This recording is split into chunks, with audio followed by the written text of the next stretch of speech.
very good morning to you all.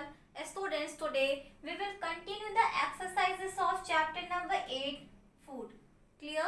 Students, हम लोगों ने इस chapter से related सारे exercises complete कर लिए थे and today we will do value based learning. Clear everyone? So now open your book and see page number 59. We should not waste food.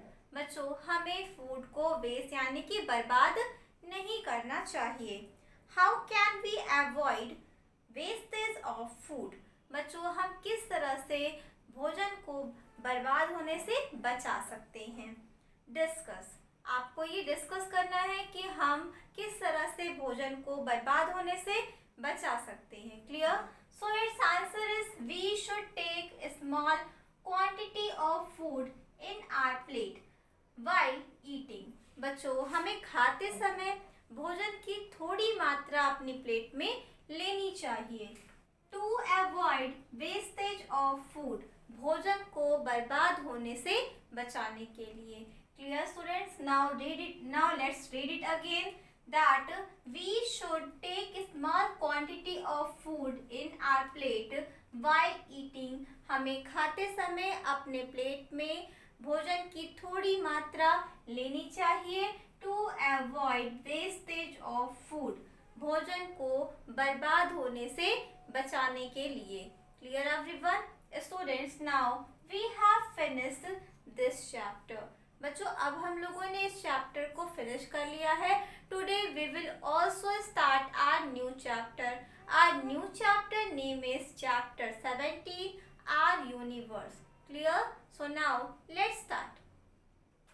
Our universe it means बच्चों हमारा ब्रह्मांड. Clear everyone? Students, हम लोगों ने अपनी previous class में living and non living things के बारे में पढ़ा था.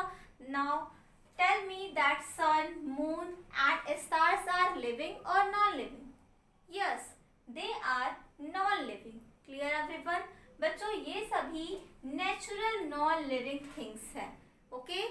नेचुरल इट मीन्स बच्चों प्राकृतिक, जो हमारी प्रकृति में पहले से ही उपस्थित होती हैं, जिन्हें ह्यूमन ने यानी कि मानव ने नहीं बनाया है, उन्हें हम नेचुरल थिंग्स कहते हैं.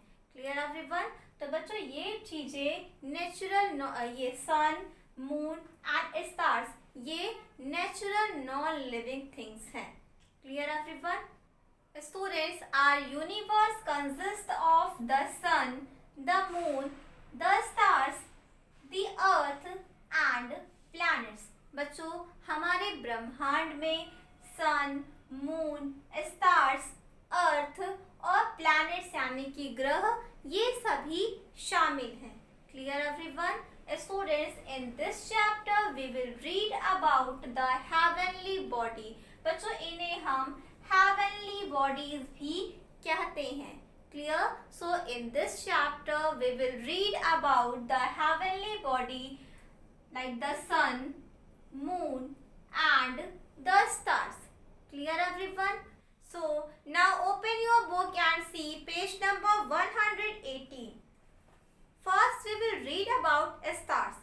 सबसे पहले बच्चों हम stars के बारे में पढ़ेंगे. Stars को हिंदी में हम तारे कहते हैं. Clear?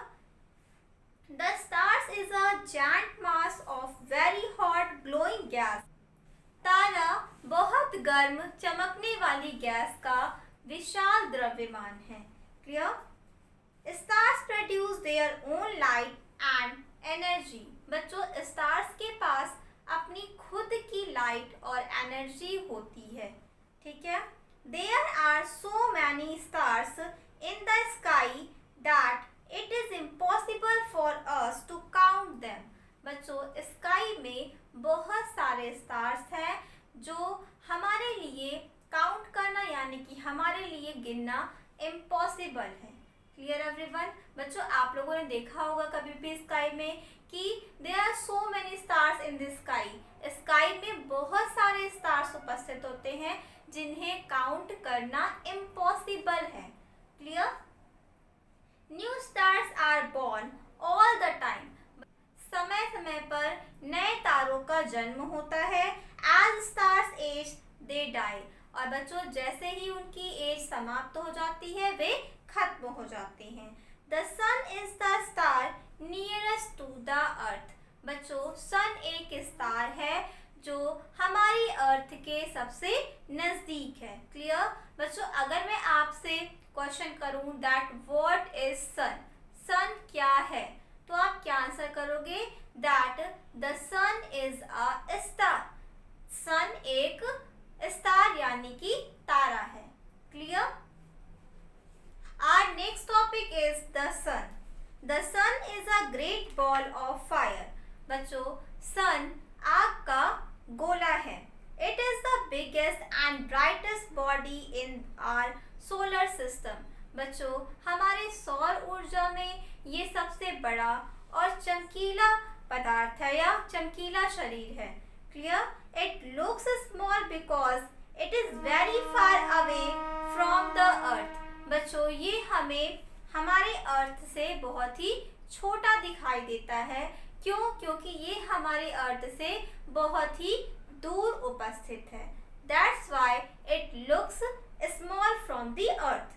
The sun is about 150 million kilometer away from the earth. बच्चों सन हमारी अर्थ से लगभग 150 मिलियन किलोमीटर दूर है। Clear? It gives us light and warmth. बच्चों सन हमें प्रकाश और गर्मी प्रदान करते हैं।